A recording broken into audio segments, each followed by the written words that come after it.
Good morning, everyone. It is currently a few minutes before 8. We have just finished eating breakfast, and today we are in Barbados. We don't dock until 10, and our shore excursion is at 12 o'clock, and we are going to Harrison's Cave today. I really love exploring caves, so I'm super excited about this one.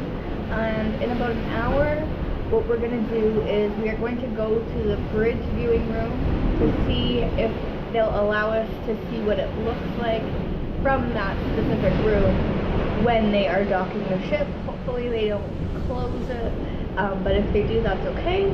But right now what I'm going to do is I'm probably not going to sit out on the balcony anymore because it's really windy, but I'm going to start my next book called Cloud Cuckoo Land. So we were at the bridge for almost an hour. We're almost docked. It was super interesting watching them with their binoculars and chatting with each other and moving all the buttons and things around. We never ended up seeing the captain, so I assume that would be on like the far side because we just saw in the middle. And we also saw the pilot boat. And we saw the guy with the life jacket who got on. So I'm thinking that was the pilot. I also think it would be really cool to watch the communications and navigational part of the bridge, but the bridge closes at sunset, and our sunset is normally around 6. And so from 4:30 to 6, we're in the dining room, and our ship leaves around like 5 o'clock every single day since we have no sea days.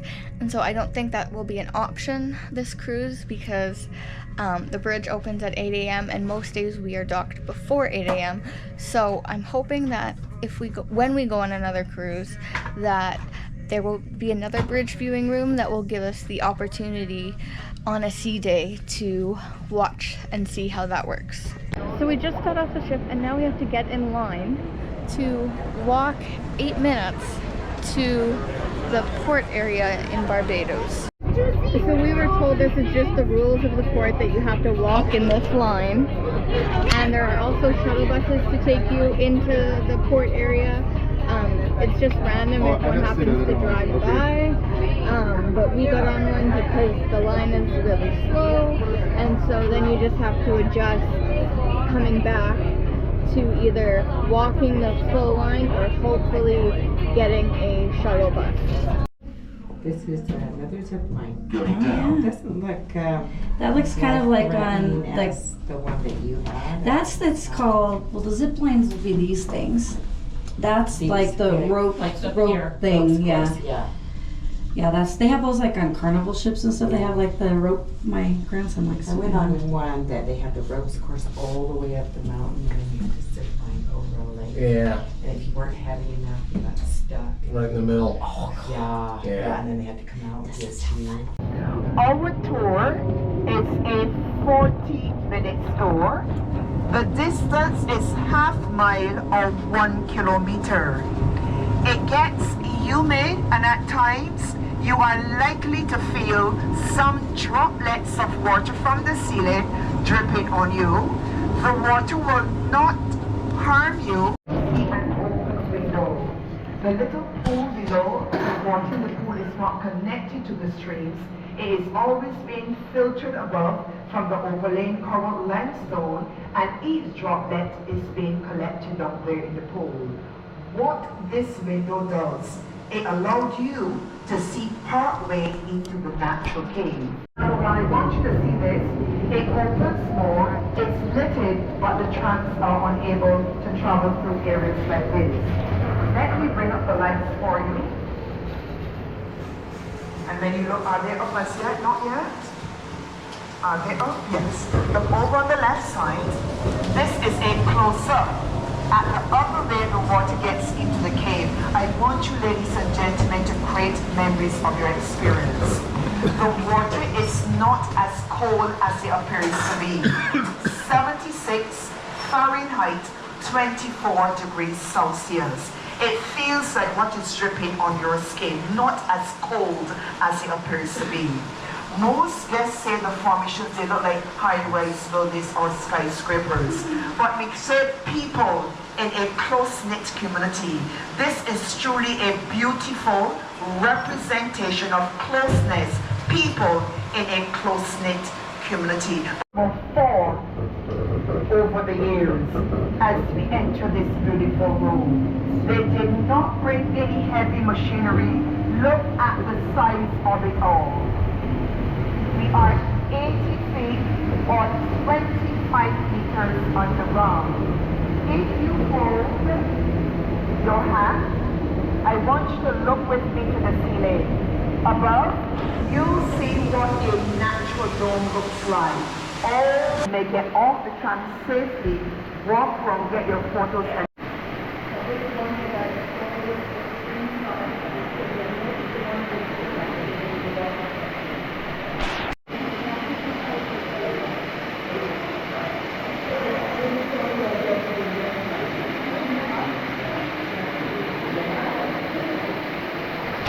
on the ground.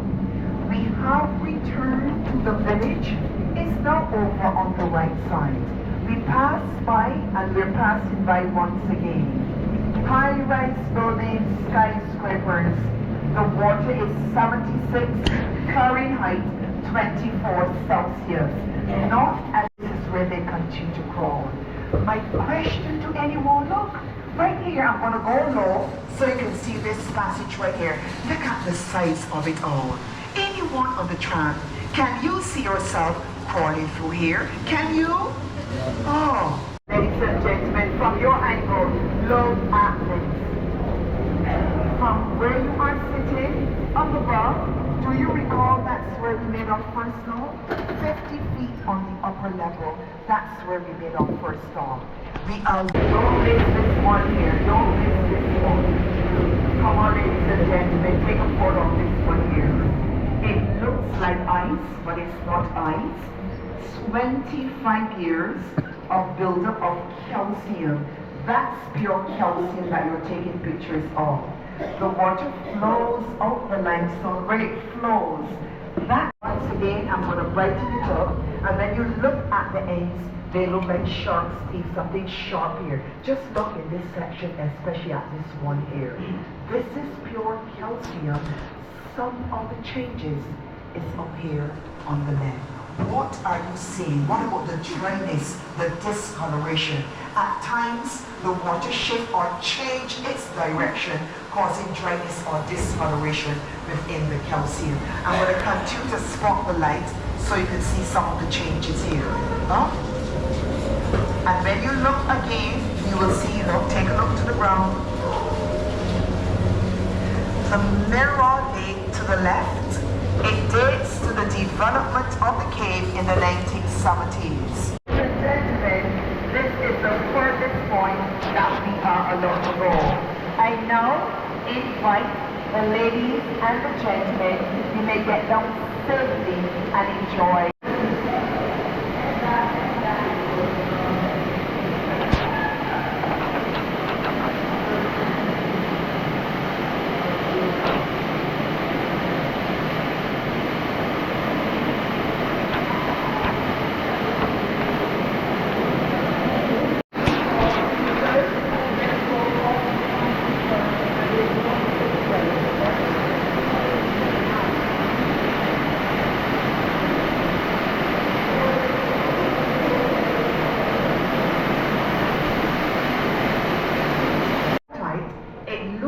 A chandelier. You can see why I call it the chandelier.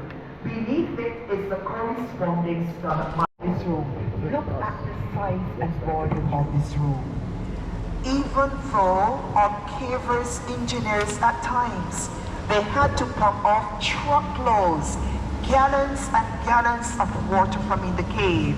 The more water they pump, the more they encounter. At times, they were forced to wear scuba diving gear. Scuba diving in a cave can be extremely dangerous, but at times, our cavers, they were forced to wear scuba diving gear. Why? Of the amount of water that they kept encountering along the way. We are on the lower level, up above. That's where we made our first stop. One day there will be a lovely wall.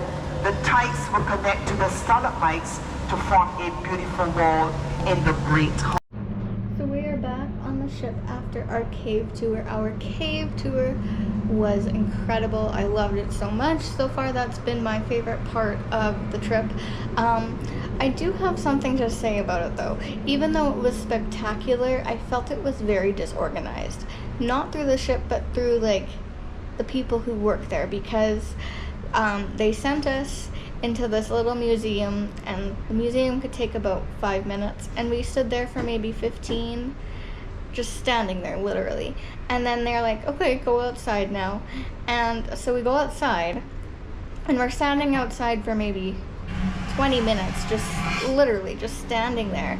And so then we do our cave tour, which was fabulous. And then once our cave tour is done, we have to be back at the bus in 15 minutes. So we don't have a lot of time to do anything. And there's this bird aviary that they were saying that we could go into after, but we don't have time to do that. So it's then, well, now let's just all go back up on the elevators and wait. And so then we waited for another 15 minutes. And then as we were ready to leave, I have to give credit where it's due. There was this lady who worked there, and she was like, I heard you guys missed it. Would you like to do it? And we had waited like 45 minutes just standing around doing nothing, that I think all of us were just like ready to go back to the ship. And so there were two different groups. We were group 1. That happened to us. And then we heard that group 2 got to do the bird aviary first. So I guess it's just who your tour guide happens to be. But regardless of that, it was still fabulous. I would highly recommend it. Some people in our tour group saw monkeys along the side of the road. You can also do zip lining there, and then there's a ropes course if you've ever been on a carnival ship. Carnival Magic has them, I know, because I've been on that one, but I'm not sure some of the other ships have them. And then on our way to Harrison's Cave and on our way back, we also went past the street that Rihanna, the pop singer, grew up on, and I'm like, I don't know if I believe that. And then our tour bus driver was telling us like, oh yeah, Rihanna's just a few years older than me, and I went to school with her, and she was my cadet leader, and she was concerned about 2 things: cleanliness and being punctual.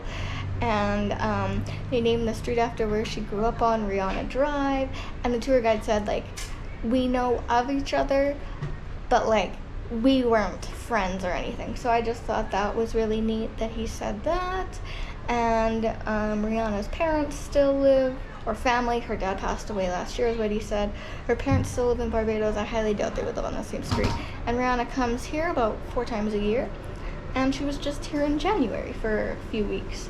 But overall today our tour was really good. Like I said, I'd highly recommend it. Even though we did not get to see the bird aviary, I'd still highly recommend it. It was so great. Also on the way back, we were able to catch a shuttle bus, so we did not have to walk those 8 minutes, and we just, I guess, got to the port at the right time. So then we just got in line and was on a shuttle bus within 5 minutes.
shortly after we got back on the ship, we went for supper, and then I went and picked up my iPhoto. That was super cool. It turned out really well. And then after that, I went to play a murder mystery, and we had 45 minutes to solve it, and there were 5 people on my team, including me, and we solved it with 22 minutes left, and we won a straw and a deck of cards. And now I'm gonna go to bed, so I will see you tomorrow in St. Lucia.